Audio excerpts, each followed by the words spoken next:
Seriously? When is this war dance going to start? The Sky Splitter has been hovering there for ages. When can we board and see what's inside? Is this how long life species live?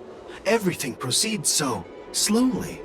The effectiveness of anticipation in my emotional center is at an all-time high. Oh, I need to drink some coolant. Relax. The Realm Keeping Commission will send boarding notices to all ticket holders. The Gazette said the Sky Splitter will fire a salute before the ceremony starts. I saw the schedule for the first day of the tournament. Can you believe the Ringmaster accepted 4 challenges? And he's just a kid. So, who are you betting on, Bardo? I'm betting on neither. I lost all my credits betting on Roboball games in Taikian. This time, I've decided not to rely on probability games to accomplish my target of getting rich. War dance.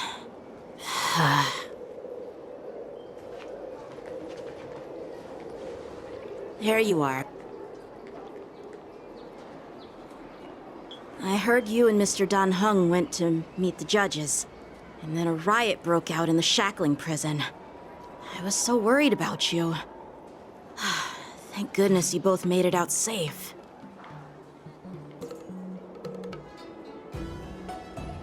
There was a revolt in the shackling prison. Fortunately, we were protected by the guards until the Cloud Knights arrived to rescue us. I was planning to take Miss March and Yun Li to Stargazer Navalia to see the Sky Splitter up close, but we stumbled upon a group of suspicious Foxians carrying official identities. They were acting strange, so out of curiosity, we decided to follow them. It turns out they were actually Borisin disguised as Foxians. It seems they infiltrated Stargazer Navalia in order to prepare for Hulei's escape, and we foiled their plans by pure chance. I wonder who provided them with those disguises, and how many more Borisin have taken advantage of the war dance to infiltrate the ship.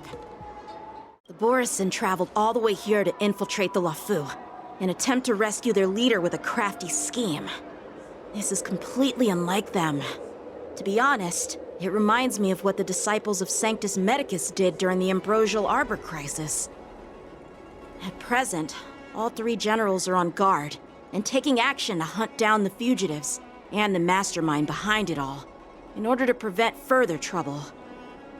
However, if these Borisin can disguise themselves as Foxians, where do we even begin to search for them?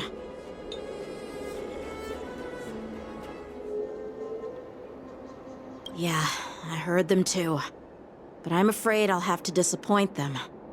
I've already reported to General Jing Yuan that I'll give up my role as the Ringmaster.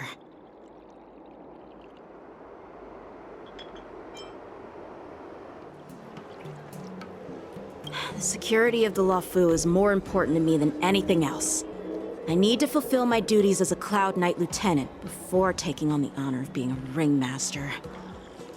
Those tourists just want to see some good sword fights. Anyone can participate in this kind of tournament. Doesn't have to be me. The real challenge lies beyond the ring on the Sky Splitter.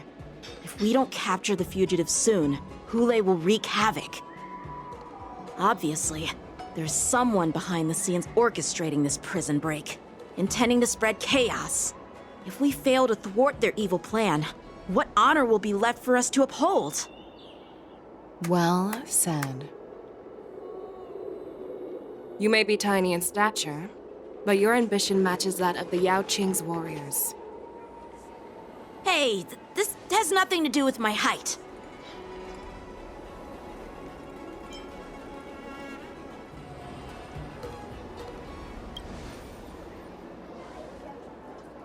Yes, I suggested to Yanqing that we find a place to have a decent meal. A hunter must be well fed before the hunt. You still have a good appetite, even in the face of disaster. You truly are the Merlin's Claw. Please finish the food quickly so we can get to work, General Feixiao. Well, that's not up to me. Dig in. I called you here so you could enjoy the food. Me? This isn't the time for a leisurely meal, and This is way too much for me. Oh. You'd give me time to enjoy a meal, but not yourself?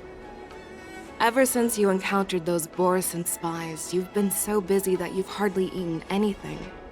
You can't defeat Hule on an empty stomach. Take your time. Enjoy the meal and calm yourself. Hule's whereabouts are still unknown, and they've even taken Mr. Jiao Cho hostage. The longer we wait, the more complicated the situation becomes. Jiao Cho always said I'm the most impatient person among the Cloud Knights, and I can't argue with that. So, there's no reason for you to be more anxious than me. I've fought against Borison abominations for years, and I know their ferocity and cunning well. The Borison were clearly well prepared for this prison break, and now they are staying in the shadows. They have no reason to rush out into the open. When facing cunning and ferocious prey, the hunter must be more patient, biding their time to seize the golden chance for a decisive blow. Once Hule loses his patience and reveals himself, that's when we'll strike. But when will that time come? Like I said, it's only one meal away.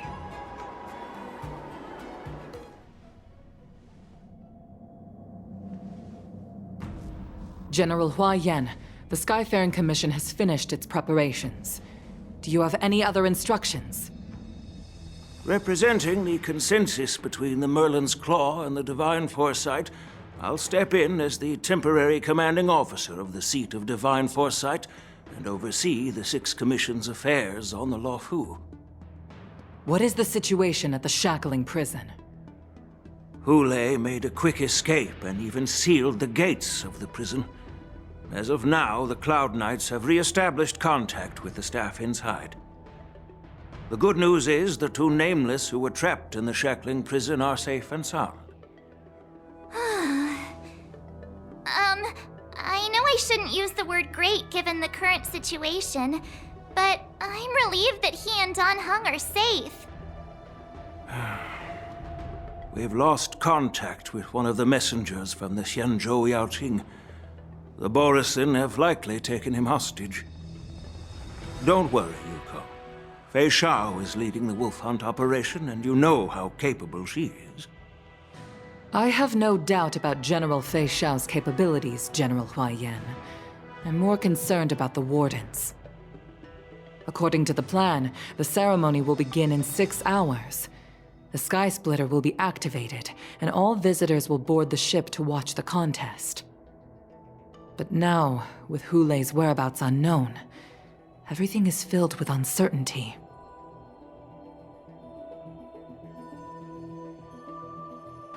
March is right, Grandpa. I heard the escaped prisoner from the shackling prison is beyond formidable. In case anything goes wrong... So, Yun Li, what do you think we should do? Well... I believe we should declare martial law and allocate manpower to search for the escaped prisoners. And as for the war dance, it's better to announce an indefinite delay for now. Your plan sounds solid, but unfortunately solid plans rarely get a chance to be implemented. I believe there are at least 2 parties who won't accept your approach. The first are the many travelers who have come all the way here for the war dance. If we declare martial law now, it's like declaring that the Luofu isn't safe. How do you think the outsiders would react? They'd be terrified, and chaos might ensue. The second party is the staff of the Xianzhou Luofu's 6 commissions. They've invested a lot of resources and manpower into organizing the war dance. Suddenly suspending it indefinitely would create numerous challenges for them. But of course, not everyone disagrees with your idea. Really? The mastermind behind this incident would fully support your opinion, presumably. Hule's escape and your discovery of Borisin's spies at Stargazer Navalia. Even a child could guess that these events were orchestrated. The fugitive is just one piece in the game. The one controlling the pieces wants to spread chaos and suspicion among the people on the Luofu. If we declare martial law and postpone the war dance, we'll fall into their trap and instill fear in people even before Hule actually does anything. So what do we do? We'll search for the prisoners while maintaining order on the Luofu, acting as if nothing has happened. As if nothing has happened? Yanqing said he'd assist the generals, and now he's nowhere to be found. With the host ringmaster gone, how are we supposed to act like nothing has happened? That's why I called the two of you here.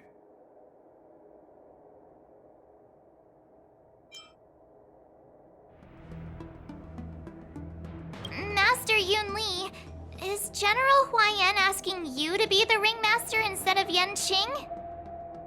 No, that's not the case. General Huaiyan, are you asking me to take Yanqing's place as the ringmaster? You caught on quickly, Miss March. That's exactly what I mean. But Miss March is a guest invited by General Jing Yuan, Grandpa. How can an outsider represent the Luofu in the ring? It will make the Xianzhou Luofu a laughingstock. Dear child, the nameless of the Astral Express are renowned throughout the cosmos. It's an honor to have them participate in the ceremony. Plus, Miss March is a disciple of the little Cloud Knight Lieutenant. How can she be regarded as an outsider? We can't afford to have any problems during the war dance. I'm entrusting you not only with the honor of the ring, but also with the security of the Sky Splitter. Yukong, please explain to them the rest of the arrangements.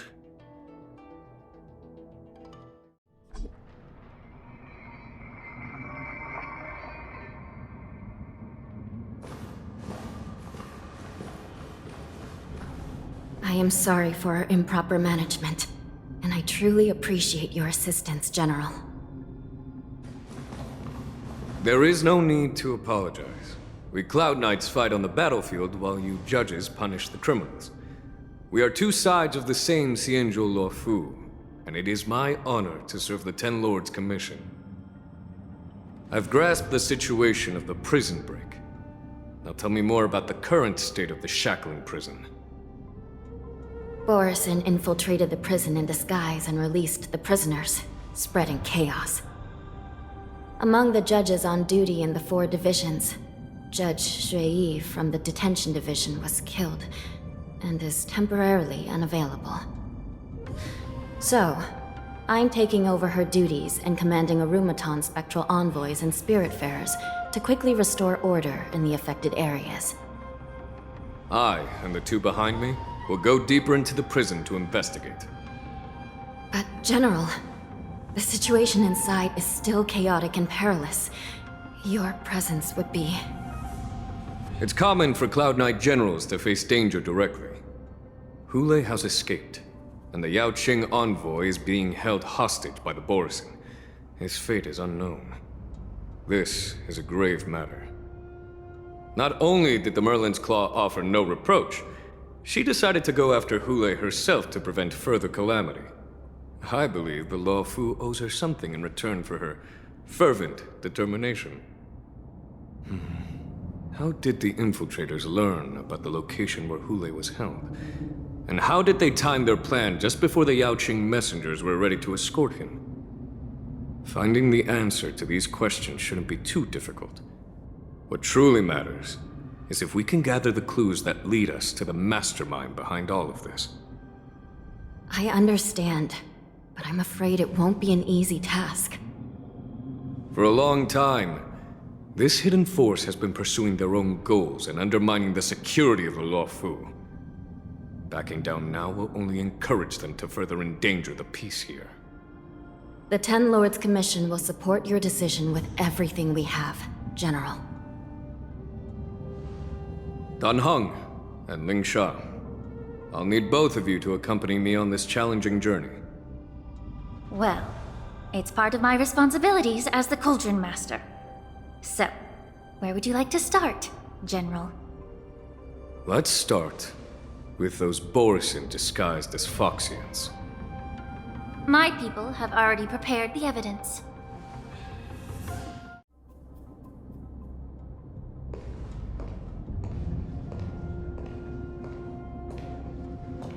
According to Lieutenant Yenqing's report, he stumbled upon a few suspicious Foxians at Stargazer Navalia. After following them, he discovered that they were actually Borisin in disguise. This is one of the bodies. Looking at him now, it's hard to imagine how he transformed into a Foxian. My alchemists detected some complex ingredients in his remains, which might explain how these Borisin were able to disguise themselves as Foxians. Simply put, Foxians and Borisin share a common ancestry. Although they look completely different now, there isn't much genetic difference between them. This medicine allows Borisin to temporarily change their shape into that of Foxians. So, in other words, if they stop taking the medicine, their true form will soon be revealed?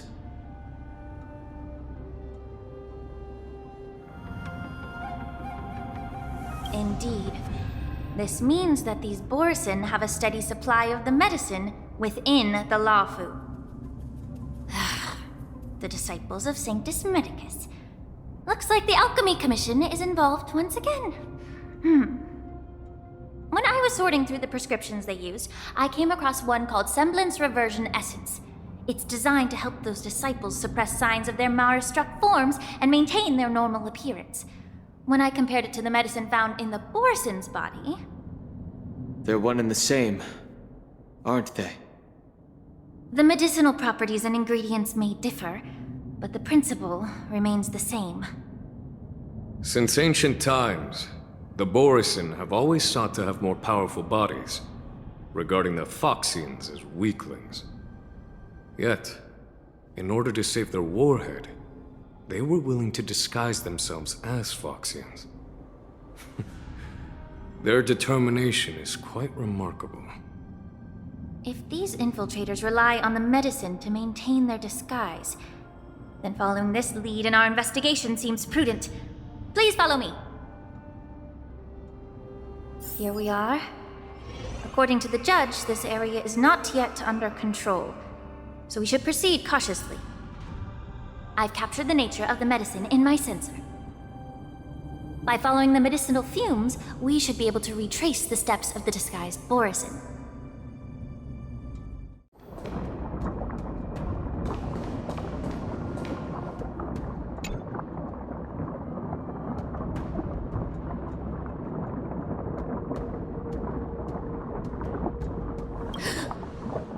Incredible strength.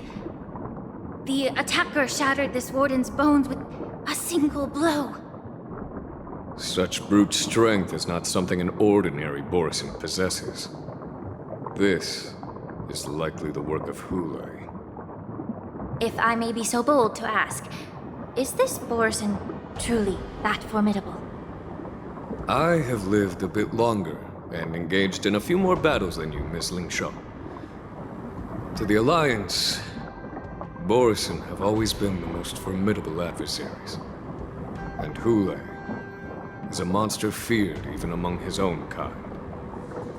With his strength, Hulei united numerous Borisin packs, forming a grand army of abominations of abundance. They constantly pushed the Alliance's armies into perilous positions.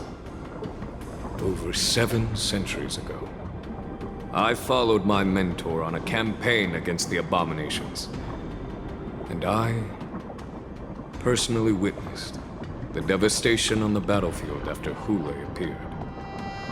Even with medicinal pellets that suppressed the fear caused by his lupitoxin, countless Cloud Knights succumbed to panic in the face of his murderous aura. They couldn't even raise a hand in resistance.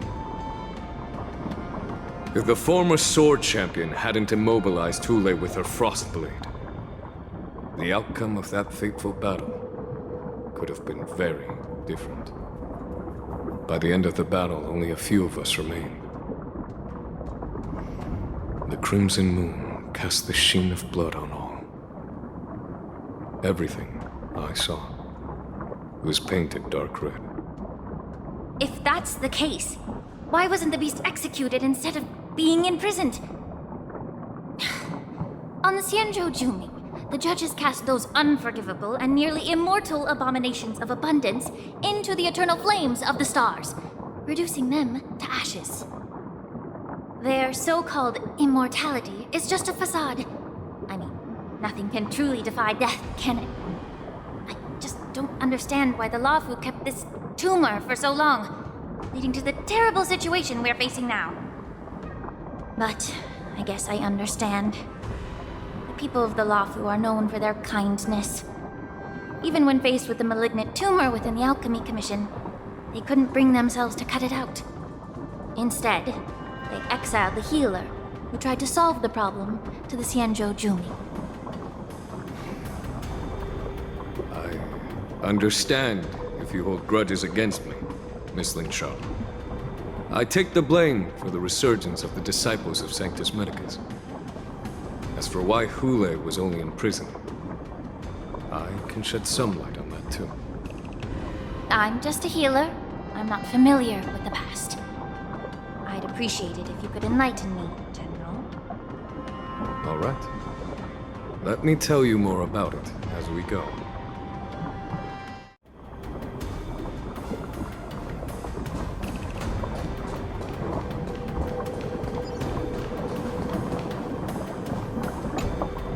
Did this Cloud Knight also take the medicine?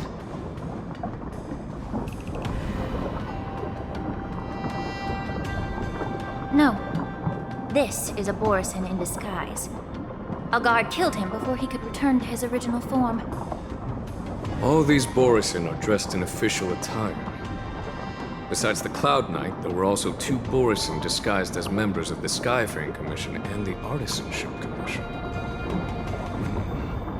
Whoever is providing them with official identities must hold a position of power. Let's search elsewhere.